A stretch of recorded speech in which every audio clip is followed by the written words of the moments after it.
Magandang umaga, narito ang weather update sa araw ng Lunes, May 25, 2026. Trough ng low pressure area pa rin ang nakakapekto sa Palawan at sa Mindanao.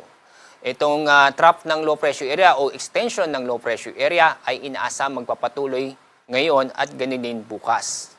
Yung low pressure area ay nasa labas pa rin ng ating Philippine Area of Responsibility at napakalayo sa ating bansa. Nasa layong more than 1,500 kilometers silangan ng Mindanao. Patuloy po natin itong babantayan at may posibilidad na ito'y maging bagyo.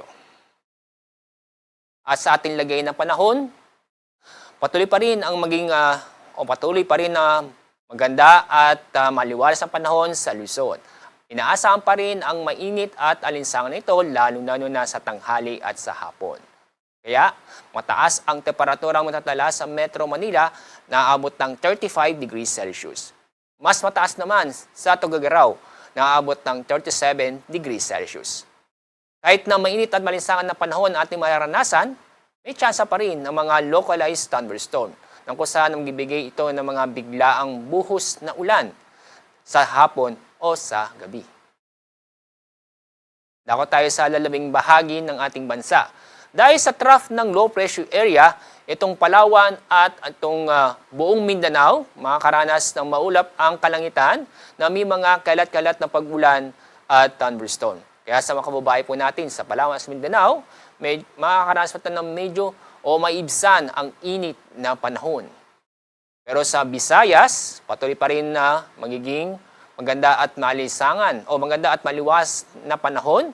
Inaasahan pa rin natin ang alinsangan nito, lalo na nasa tanghali at sa hapon. Pero may tsansa pa rin po ng mga localized thunderstorm sa bandang hapon o sa gabi. Kahapon, mataas po ang heat index po natin sa Dagupan City na umabot ng 48 degrees Celsius. Sa Metro Manila, umabot ng 41 hanggang 43 degrees Celsius. Sa ngayong araw, ngayong Lunes, ang forecast nating heat index ang mataas na 47 degrees Celsius doon pa rin sa Dagupan City, Pangasinan. Sa Metro Manila, inaasahan po natin na 41 hanggang 43 degrees Celsius. Wala po tayong gale warning, isabihin na wala tayong inaasang matataas na alon. Ang lagay po ng ating karagatan ay magiging banayad hanggang sa katamtaman nito. Pero paalala sa mga kababayan po natin na mag-ingat pa rin dahil sa mga pag-uulan na ating maranasan ngayong araw, lalo na sa Palawan at sa Mindanao, dahil pa rin sa trough ng low pressure area.